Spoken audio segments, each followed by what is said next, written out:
Ini materi yang perlu saya sampaikan sebagai modal panjenengan semuanya. Untuk yang kemarin tentang proses persidangan pada pengadilan agama ya, baik kota maupun Kabupaten Kediri ya. Kemarin tahapan persidangan ataupun mekanisme yang pertama adalah pemeriksaan identitas atau dokumen penggugat atau tergugat, pemohon ataupun termohon ya. Kemudian sidang yang kedua yang kemarin islah ataupun upaya perdamaian, mediasi.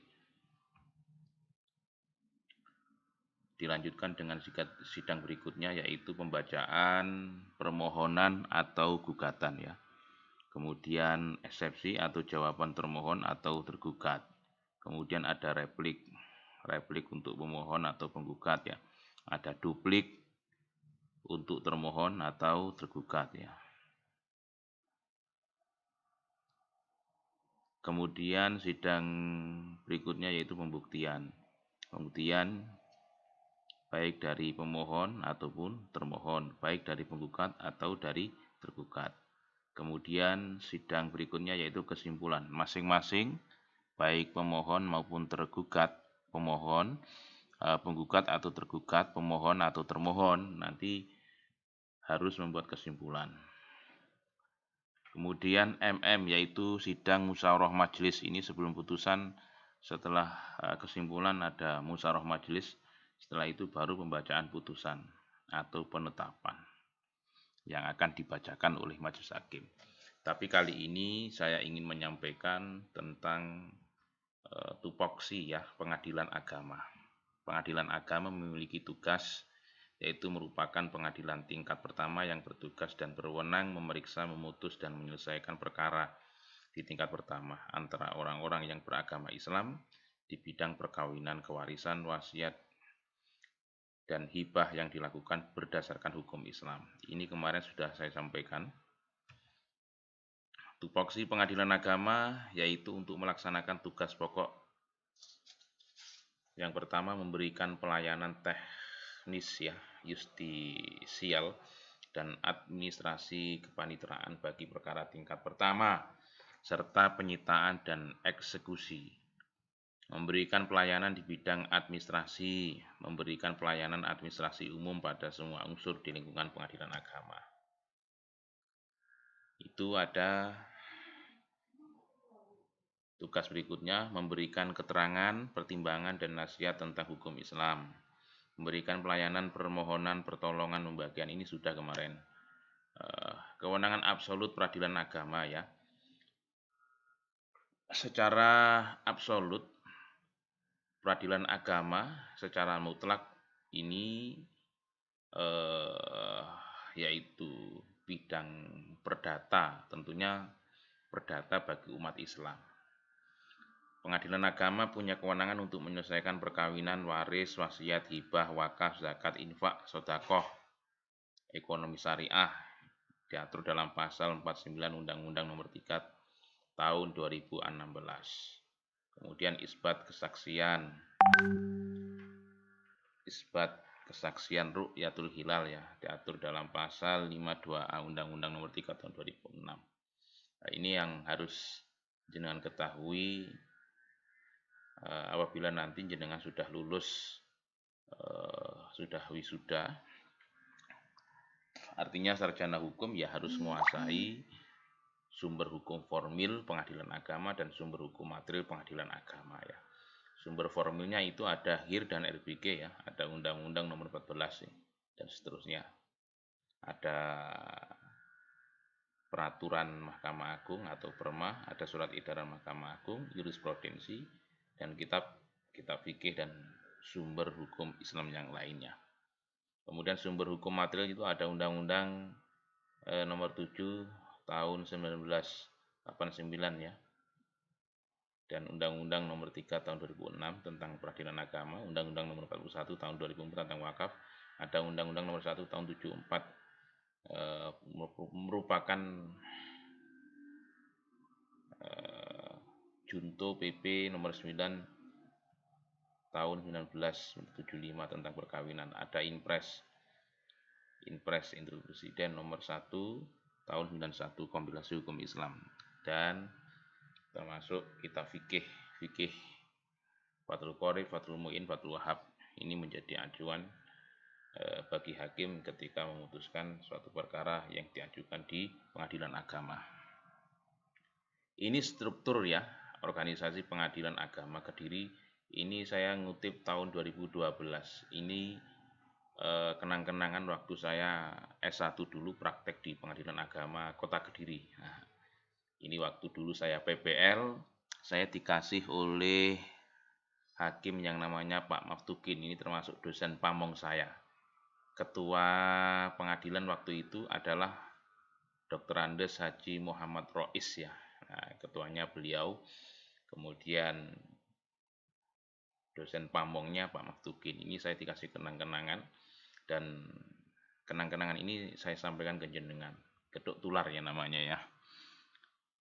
Artinya untuk struktur sama, saya kira sama. Cuma yang sekarang ketua pengadilan PA Kota ini masih proses ya. Karena ketua lama pindah ke Banyuwangi, dan saat ini sementara masih wakil ya. Wakilnya Bapak Haji Subhan SH SAG. Untuk ketuanya belum, masih dalam proses. Kemudian tahap berikutnya yaitu pendaftaran perkara. Ini yang paling penting. Ketika nanti jenengan jadi lawyer, advokat, maka yang pertama kali harus mendaftarkan gitu. Buatkan surat kuasa, gugatan, kemudian didaftarkan. Nah, ini harus tahu jalurnya. Jadi nanti jenengan praktek di pengadilan itu tidak hanya mengikuti persidangan, melainkan juga harus praktek tentang administrasi peradilan. Ini yang harus diketahui dan harus diikuti. Jadi tidak hanya mengikuti persidangan. Jadi ini harus dipahami oleh teman-teman. Mumpung ada kesempatan bisa praktek di pengadilan nanti, dimanfaatkan yang ada hubungannya dengan administrasi. Pertama, pihak berperkara datang ke pengadilan agama dengan membawa surat-surat gugatan atau permohonan. Kedua, pihak berperkara menghadap petugas meja pertama ya. Nanti di sana ada meja 1, meja 2, meja 3. Meja 1, meja 2 itu memiliki tupoksi yang berbeda-beda. Kemudian ada kasir juga. Meja pertama dan menyerahkan surat gugatan atau permohonan minimal 2 rangkap. Ini kalau saya mengajukan itu, saya ngeprintnya 5, saya jadikan 5. Karena untuk 3 majelis hakim, nanti yang 1 untuk pihak lawan, gitu ya.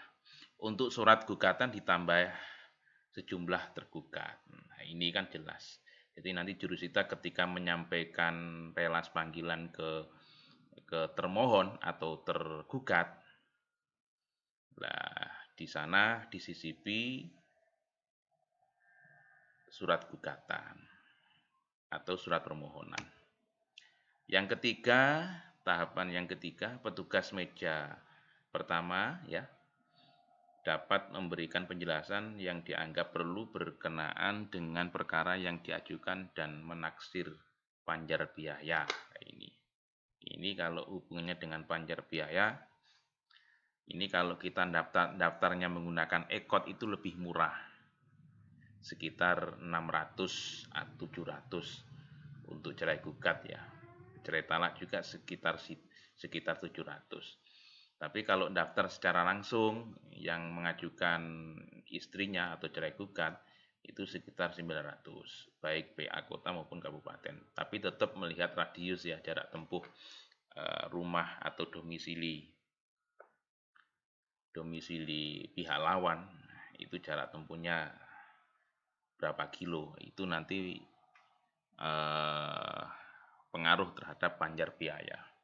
Kalau pendaftaran cerai talak ini lebih mahal daripada cerai gugat. Cerai talak itu sekitar 1.200.000. Tapi kalau daftarnya via online atau menggunakan ekot, ini seperti saya alhamdulillah sudah punya ekot ekot Mahkamah Agung. Jadi kalau saya nangani suatu perkara baik cerai talak, cerai gugat ini menggunakan ekot ya. Daftarnya melalui online, jadi semua berkas nanti kita scan. Surat kuasa kita scan, dan surat gugatan juga kita scan, baik PDF maupun berupa RTV ya, RTF. Kemudian juga untuk KTP dan buku nikah semuanya di-scan jadikan satu, kemudian di-upload. Baru nanti kita dikasih nomor rekening ya, nomor rekening dan bayaran lewat Briva.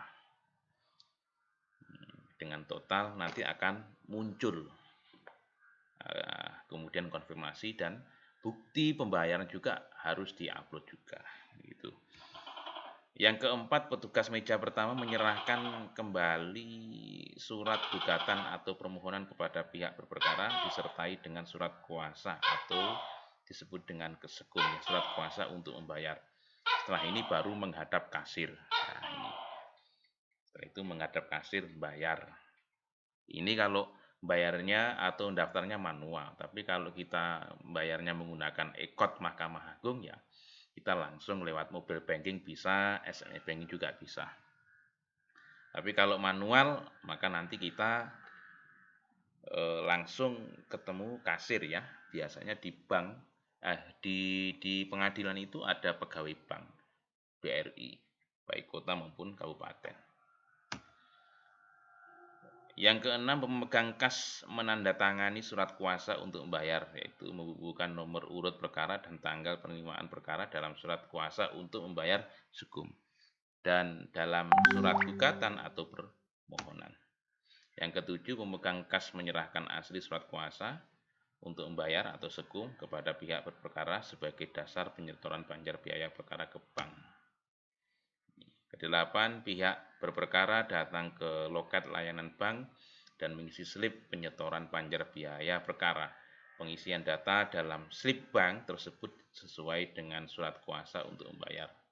Seperti nomor urut ya, dan besarnya biaya penyetoran, kemudian pihak berperkara menyerahkan slip bank yang telah diisi dan menyetorkan uang sebesar yang tertera dalam slip bank tersebut. Dan perlu saya sampaikan bahwa panjar biaya itu ada rinciannya. Biaya untuk pemanggilan, biaya pendaftaran, persidangan, dan sebagainya itu ada rinciannya. Jadi nanti kita bisa melihat dan bisa ngecek. Apakah panjar biaya nanti ada turan? Pasti ada.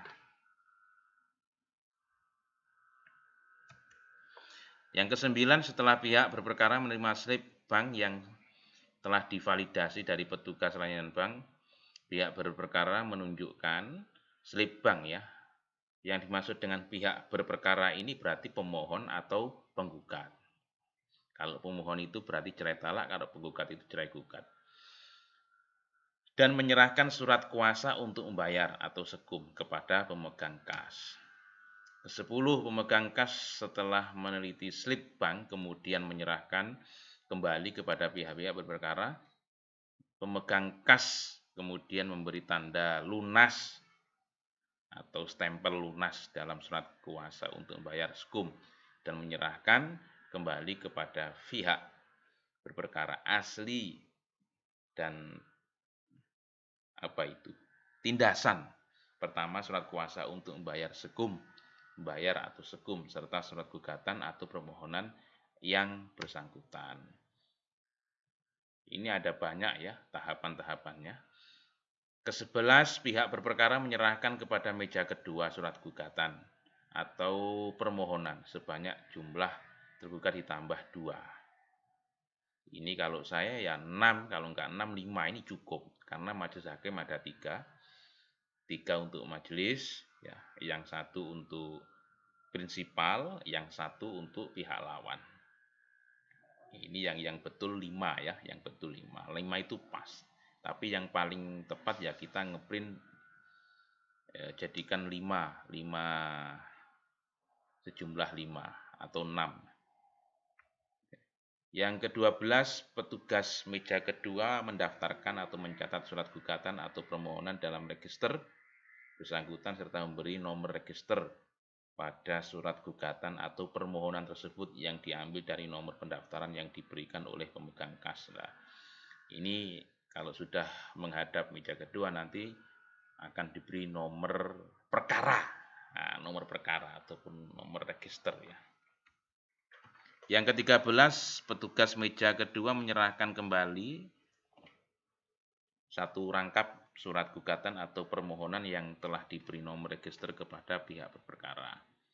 Nanti pihak penggugat atau si pendaftar atau si penggugat dikasih satu lembar. Pendaftaran selesai. Artinya para pihak-pihak berperkara akan dipanggil oleh jurusita pengganti atau jurusita pengganti untuk menghadap ke persidangan setelah ditetapkan susunan majelis hakim, disingkat dengan PMH, dan hari sidang pemeriksaan perkaranya, yaitu namanya PHS. Jadi nanti kalau sudah pendaftaran selesai, misalkan daftarnya hari Senin ya, kemungkinan sidangnya juga Senin depan. Tidak menutup kemungkinan hari Senin daftar, mungkin Seninnya depan atau 2 minggu ke depan. Ini baru sidang. Tapi yang saya alami kalau saya daftar hari Rabu, mesti sidangnya Rabu. Tapi belum tentu juga. Saya pernah daftar di hari Jumat, ternyata sidangnya hari Rabu. Saya pernah daftar hari Selasa, sidangnya hari Jumat biasa. Itu pernah. Kemudian setelah pendaftaran selesai, artinya sesuatu yang berurusan dengan pendaftaran sudah selesai, maka langkah berikutnya yaitu persiapan persidangan. Nah, ini yang perlu kita pahami dan perlu kita pelajari ya. Di dalam persiapan persidangan itu ada satu penetapan majelis hakim ya. Nanti ada penunjukan panitera pengganti, siapa nanti panitranya kan, PP-nya siapa, itu harus diketahui.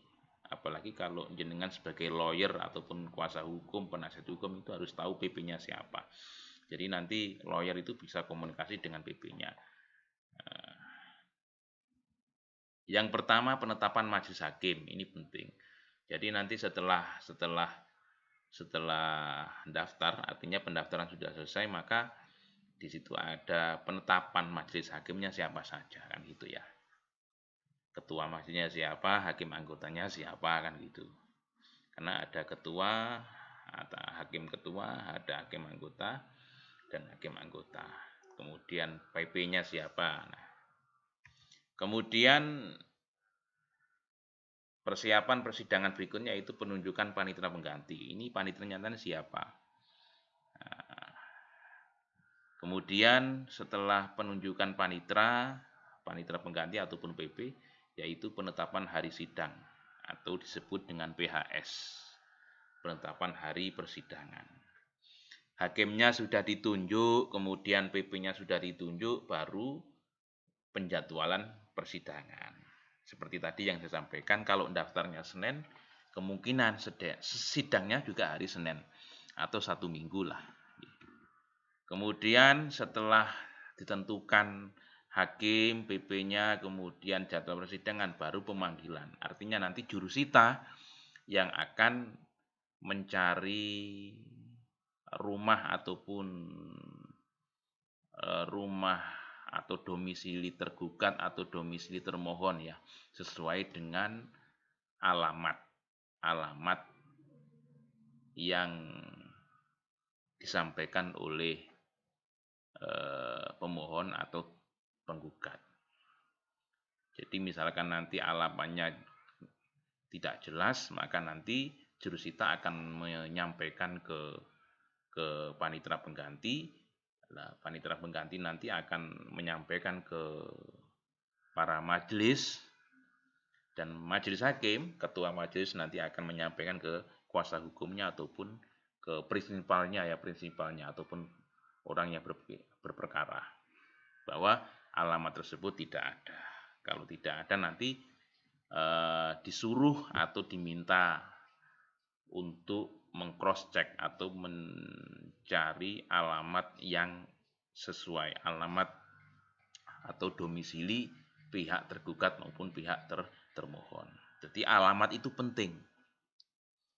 Ini kalau kita membuat gugatan alamatnya jelas, nanti tidak ada masalah. Setelah pemanggilan, kemudian pemanggilan para pihak ya. Dalam hal yang dipanggil meninggal dunia, maka panggilan disampaikan kepada ahli warisnya. Jika ahli warisnya tidak dikenal atau tidak diketahui tempat tinggalnya, maka panggilan dilaksanakan melalui kepala desa atau lurah. Diatur dalam pasal 390 ayat 2 Yahir dan pasal 718 ayat 2 RBG. Nah, ini. Pemanggilan dalam perkara perkawinan dan tergugat tidak diketahui tempat tinggalnya berarti ghaib. Nah, nanti kalau memang pihak lawan atau termohon atau tergugat itu alamatnya tidak diketahui atau pergi atau minggat, termohon atau tergugat itu pergi jauh misalkan tanpa keterangan, tidak pernah mengkabari, tidak pernah memberi informasi konfirmasi, sudah 3 tahun bahkan 5 tahun.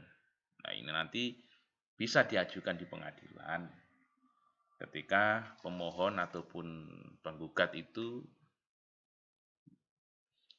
minta ya atau menghadap ke kepala desa, kantor kepala desa, dimohon untuk membuatkan surat keterangan ghaib namanya, bahwa isinya di situ menerangkan bahwa termohon ataupun suaminya ataupun istrinya itu telah meninggalkan tempat tinggal selama 5 tahun. Mulai tahun sekian sampai tahun sekian, sampai sekarang tidak ada kabar. Itu bisa diajukan. Jadi nanti kalau gugatan yang diajukan ghaib ini sidangnya lebih lama ya. Jadi bisa 4 bulan setelah daftar, 4 bulan ke depan baru sidang. Nah, karena aturan gitu. Kemudian tahap yang selanjutnya pendaftaran tadi sudah, persiapan persidangan sudah ya. Kemudian tahap selanjutnya yaitu pelaksanaan persidangan. Pelaksanaan persidangan. Yang pertama yaitu ketentuan umum persidangan. Ketentuan umum persidangan di situ ada ketua majelis hakim bertanggung jawab atas jalannya persidangan agar pemeriksaan perkara berjalan teratur, tertib dan lancar. Sebelum pemeriksaan dimulai harus dipersiapkan pertanyaan-pertanyaan yang akan diajukan. Sidang dimulai pada pukul 9 ya. Ini sudah sesuai. Perkara harus sudah diputus lambat-lambatnya dalam waktu 6 bulan sejak perkara didaftarkan. Jadi 6 bulan, sesuai dengan yang kemarin saya sampaikan bahwa tahapan ataupun mekanisme persidangan itu ada 9 tahapan. Mulai dari mediasi, pembacaan gugatan atau pembacaan surat permohonan ya cerai talak, kemudian jawaban ataupun eksepsi, replik duplik, pembuktian, kesimpulan, musyawarah majelis, kemudian putusan. Itu ya dalam waktu 6 bulan. Kemudian berita acara persidangan, segala sesuatu yang terjadi di persidangan dituangkan dalam berita acara ya. Perlu ini. Ketua majelis bertanggung jawab atas perbuatan dan penandatanganan berita acara. Panitera pengganti harus membuat berita acara sidang yang memuat tentang hari, tanggal, tempat, susunan persidangan, pihak yang hadir dan jalannya pemeriksaan perkara tersebut dengan lengkap dan jelas. Nah, poin yang ketiga ini kadang tidak sesuai dengan teori ya. Kadang-kadang panitera ataupun PP-nya itu tidak begitu tanggap. Berita acara sidang harus sudah selesai dan ditandatangani paling lambat sehari sebelum sidang berikutnya. Nomor halaman berita acara sidang harus dibuat secara bersambung dari sidang pertama sampai sidang yang terakhir. Jadi karena saya ini praktisi hukum, jadi saya pernah sidang di PA Kap Kediri, pernah eh, mendampingi klien di PA Kota, kemudian di PA Blitar dan PA Tulungagung. Jadi untuk praktek persidangan di masing-masing lembaga ataupun peradilan itu kadang-kadang tidak sama. Ada yang simple, ada yang sesuai dengan teori, ada yang ringkas dan sebagainya. Artinya tergantung majelis hakimnya gitu ya. Yang keenam, jawaban termasuk rekonvensi bila ada, replik, duplik, replik dan kesimpulan tertulis menjadi kesatuan berita acara dan diberi nomor urut halaman. Kemudian rapat permusyawaratan majelis hakim. Rapat permusyawaratan majelis hakim bersifat rahasia. Ini diatur dalam pasal 19 ayat 3. Karena rapat permusyawaratan atau musyawarah majelis hakim ini P maupun T, pemohon maupun termohon, penggugat maupun tergugat nanti diminta untuk keluar dari ruang persidangan. Di situ agendanya adalah musyawarah majelis. Setelah musyawarah nanti hasilnya seperti apa akan disampaikan dalam sidang berikutnya, yaitu putusan. Setelah itu kemudian penyelesaian putusan ya. Pada waktu diucapkan putusan harus sudah jadi dan setelah itu langsung ditandatangani oleh majelis hakim dan panitera pengganti. Pada salinan putusan, yang kedua, pada salinan putusan halaman terakhir dibuat catatan berkenan adanya permohonan banding atau kasasi. Contoh dicatat di sini, tergugat telah mengajukan permohonan banding atas putusan tersebut. Nah, ini biasanya kalau kemarin saya ditawari apakah banding, nah, saya jawab pikir-pikir kan gitu ya, karena di situ ada waktu masa tenggang waktu sekitar 14 hari. Ini saya tawarkan kepada prinsipal ataupun klien saya. Ternyata klien saya tidak berani. Karena untuk banding itu kan membutuhkan panjar biaya juga sekitar 2 juta ke atas. Nah, itu yang menjadi pertimbangan. Padahal kita di posisi yang kalah. Kemudian pemberitahuan isi putusan. Jika penggugat atau termohon atau tergugat termohon tidak hadir dalam sidang pembacaan putusan, maka panitera atau jurusita pengganti harus memberitahukan isi putusan kepada para pihak yang tidak hadir. Nah, ini poin yang pertama ini apakah sudah direalisasikan oleh jurusita atau seperti apa? Nah, ini saya kurang tahu juga ini. Jadi aktif atau tidak seperti di lapangan ya kayaknya tidak sesuai juga kan. Jika tergugat atau termohon tidak hadir dalam sidang pembacaan putusan dan alamatnya tidak diketahui di seluruh wilayah Republik Indonesia, maka pemberitahuan isi putusan dilakukan melalui pemerintah kabupaten. Seharusnya semacam ini seharusnya. Tapi apakah di lapangan sudah sesuai dengan teori yang saya sampaikan ini? Nah, ini saya enggak begitu yakin ya kalau sesuai dengan teori. Kemudian penyampaian salinan putusan ya. Panitera menyampaikan salinan putusan selambat-lambatnya 30 hari setelah putusan BHT ya, sudah kekuatan hukum.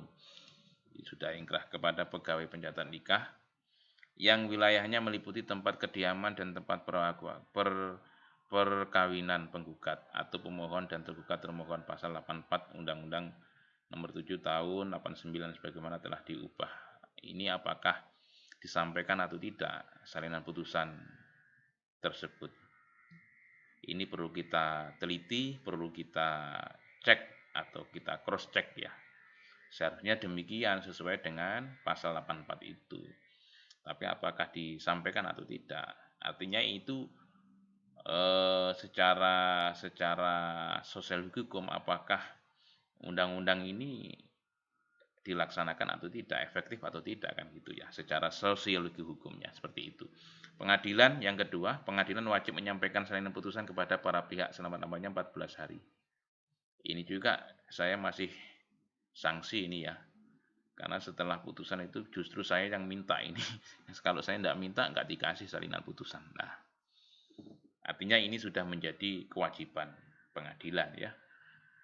Setelah putusan harus segera disampaikan kepada para pihak, kan gitu.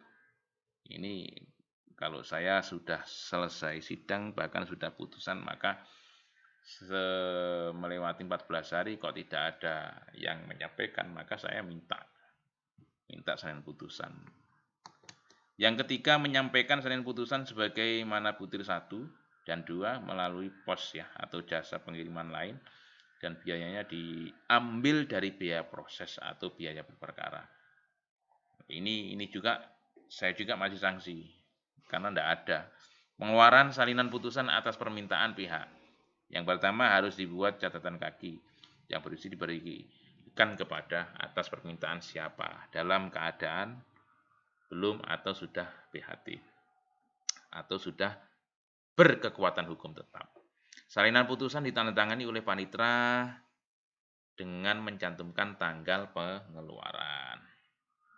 Yang G ya, minutasi berkas perkara. Minutasi berkas perkara harus selesai selambat-lambatnya 14 hari sejak putusan diucapkan. Majelis hakim bertanggung jawab atas penyelesaian minutasi berkas perkara yang pelaksanaannya dibantu oleh panitera pengganti atau PP. Berkas disusun secara berangsur-angsur dan kronologis. Berkas perkara yang telah diminutasi diserahkan ke meja 3 ya untuk diberi sampul, dijahit dan disegel. Selanjutnya berkas tersebut diparaf dan diberi tanggal oleh ketua majelis ya. Yang H, pemberkasan perkara. Yang pertama, surat gugatan atau permohonan sekum, surat kuasa untuk membayar. Yang ketiga, penetapan majelis hakim. Yang keempat tadi adalah penunjukan panitera pengganti, penunjukan jurusita pengganti, penetapan hari sidang, PHS, relas panggilan. Ini dilakukan oleh jurusita ya. Jurusita nanti yang akan menyampaikan relas panggilan ke alamat tergugat atau pihak lawan. Berita acara sidang, jawaban, replik, duplik dimasukkan dalam kesatuan berita acara. Ini tugasnya panitera pengganti ini. Surat kuasa dari kedua belah pihak bila ada. Penetapan sita konservatoir, revindikatoir bila ada. Berita acara sita konservatoir, revindikatoir bila ada. Lampiran-lampiran surat yang diajukan oleh kedua belah pihak bila ada. Surat-surat bukti penggugat, surat-surat bukti tergugat, karena masing-masing diminta untuk mengajukan alat bukti ya, berupa dokumen. Kemudian tanggapan bukti-bukti tergugat dari penggugat bila ada, tanggapan bukti-bukti penggugat dari tergugat bila ada, gambar situasi bila ada, surat-surat lainnya. Itu ya sekelumit yang saya sampaikan.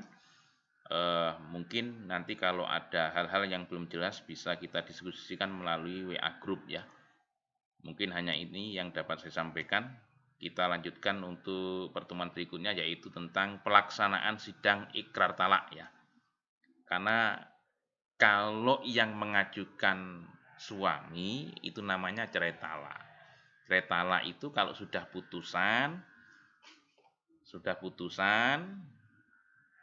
itu ingkrahnya atau berkekuatan hukumnya adalah 14 hari. Setelah putusan 14 hari namanya sudah ingkrah nanti. Tapi 14 hari ke depan itu suami belum bisa melakukan ikrar di hadapan majelis. Artinya nunggu apa? Nunggu panggilan dari pengadilan. Lah berbeda istri yang mengajukan. Kalau istri mengajukan, putusan sudah selesai, putusan kemudian ada tenggang waktu atau 14 hari ya. Kalau sudah melebihi 14 hari maka sudah punya kekuatan hukum. Tapi kalau yang mengajukan suami maka nanti setelah putusan di situ ada tenggang waktu 14 hari, setelah itu nunggu panggilan ikrar. Nah, berapa lama panggilan ikrar? Kalau undang-undangnya itu 6 bulan. Nah, ditunggu saja nanti. Setelah putusan biasanya 6 bulan baru dipanggil untuk melakukan ikrar. Karena apa? Yaitu undang-undang. Makanya kalau masalah perkara perceraian itu lebih simpel mana ketika mengajukan. Apakah suami atau istri? Kalau menurut saya yang paling mudah, yang paling enak itu kalau istri yang mengajukan. Karena kebanyakan klien saya itu adalah cerai gugat, yaitu yang mengajukan adalah pihak istri. Kalau yang mengajukan pihak istri itu enak, cepat, sidangnya cepat. Tapi kalau yang mengajukan suami cerai talak, ini gimana ya? eh Agak-agak lemot. Artinya bukan berarti dipersulit, bukan. Ya memang kalau kita melihat undang-undang itu memang undang-undang itu selalu membela si perempuan kan gitu ya. Termasuk wilayah apa kompetensi relatifnya itu kan melihat dari tempat tinggal istri ya, bukan melihat dari tempat tinggal suami, tapi istri yang menjadi acuan. Mungkin itu yang dapat saya sampaikan ya. Kurang lebihnya mohon maaf. Assalamualaikum warahmatullahi wabarakatuh.